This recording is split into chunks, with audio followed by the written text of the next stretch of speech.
তোমার বলতেছে তোমাকে না আমার না অনেক ভালো লাগে, তো চলো না আমরা বিয়ে করে ফেলি। তোমার হাজবেন্ড অনেকদিন পর পর আসে, তো মানুষের তো একটা মন ইচ্ছা, টাকা পয়সা গাড়ি বাড়িতে কি হয়। তো আমি বললাম, দেখেন আপনি আমাকে এই কথা বলতেছেন আমার বাড়ির দারোয়ান হয়ে, আপনার সাহস তো অনেক। আসসালামু আলাইকুম, আমার বাড়ি ঢাকা উত্তরাতে।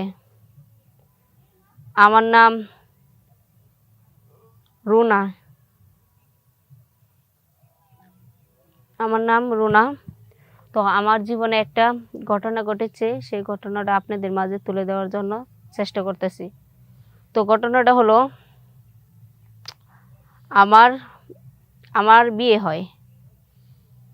আমার বিয়ে হয়, বিয়ে হওয়ার পরে জামাই 3-4 মাস পর পর বাড়িতে আসে। বাড়িতে আসে পরে বাড়িতে আমি আর আমার শাশুড়ি থাকি, আর একটা দারোয়ান আছে আমাদের বাড়ির। দারোয়ানকে কাঁচা বাজার বিভিন্ন ধরনের বাজার টাজার করায়। তো করানোর পরে আমার জামাই চাকরি করে, সরকারি চাকরি করে, ওরে দিয়ে সব কিছু করায়। আমার জামাই 3-4 মাস পর পর আসে বাড়িতে, এমন আছে বছরের পর আসে, তো এটা কিন্তু বলা যায় না। কিন্তু আমার দারোয়ানে আমাকে বের হলে জানি একটা কোনো মানে অন্য নজরে দেখে। আমি তখন বুঝতে পারি না, আরে দারোয়ান, আমার বাড়ির দারোয়ান আবার কোন নজরে তাকাবে, সেটা কি আমি ভাবতে পারবো?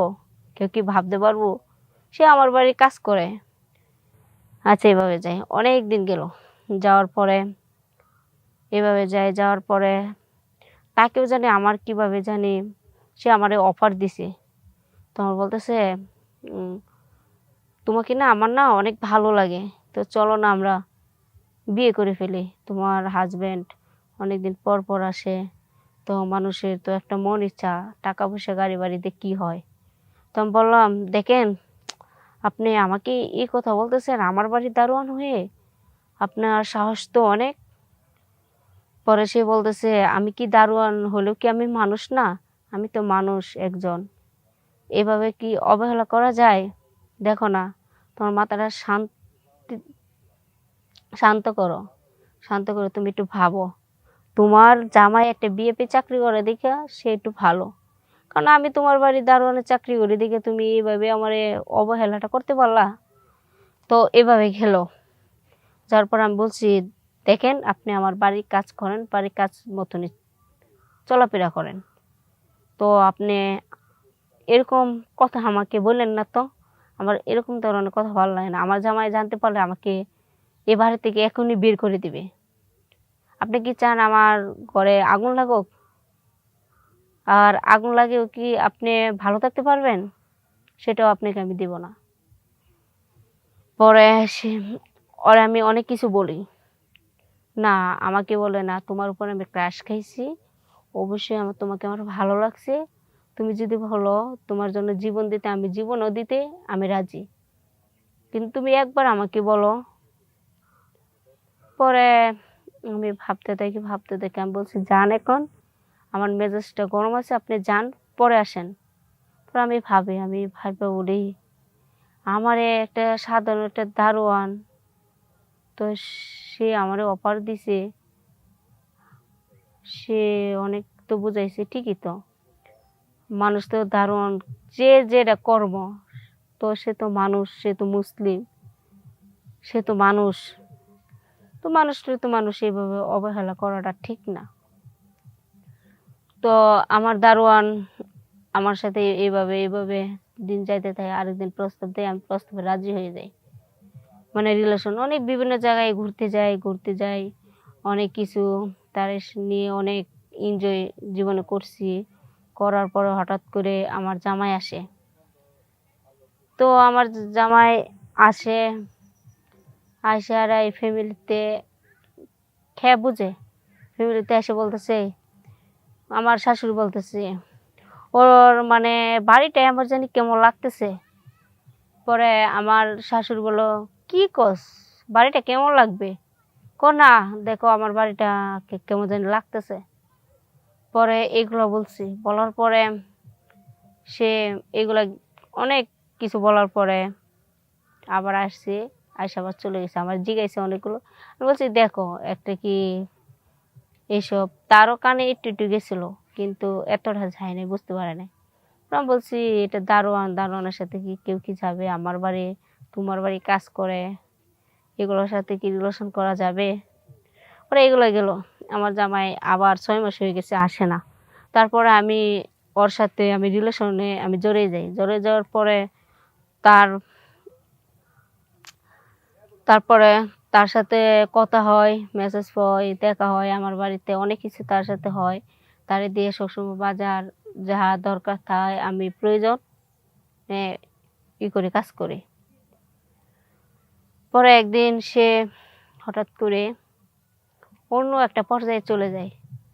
অন্য পর্যায়টা হলো সে আমার একটা অফার দিছে।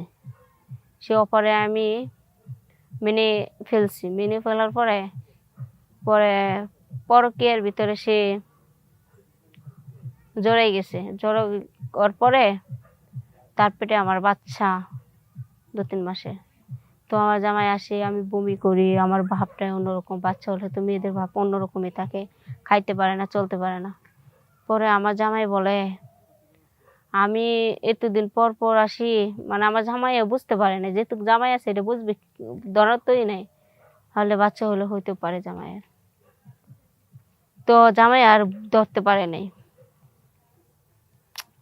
তো না ধরার কারণে পরে জামাই খালি তোমার মন মরা থাকো, পেরেশানা থাকো। আমি তো জানতেই আছি, কারণ আমার জামাইয়ের বাচ্চা না, এটা অন্যজনের বাচ্চা, সেটা কি আমার জামাই মানতে পারবো? পরে আচ্ছা যাই হোক, সেইভাবে গেল। যাওয়ার পর তার সাথে কথা বলে মানুষেও ধরে গেলে মানুষে দাঁড়ায় দেখে, কি একটা চ্যাংড়া ছেড়ি আর কি একটা দারোয়ানের সাথে, এই বুড়ো একটা চ্যাংড়ার সাথে একটা যুবতী মেয়ে নিয়ে ঘুরে, কি শখ এদের।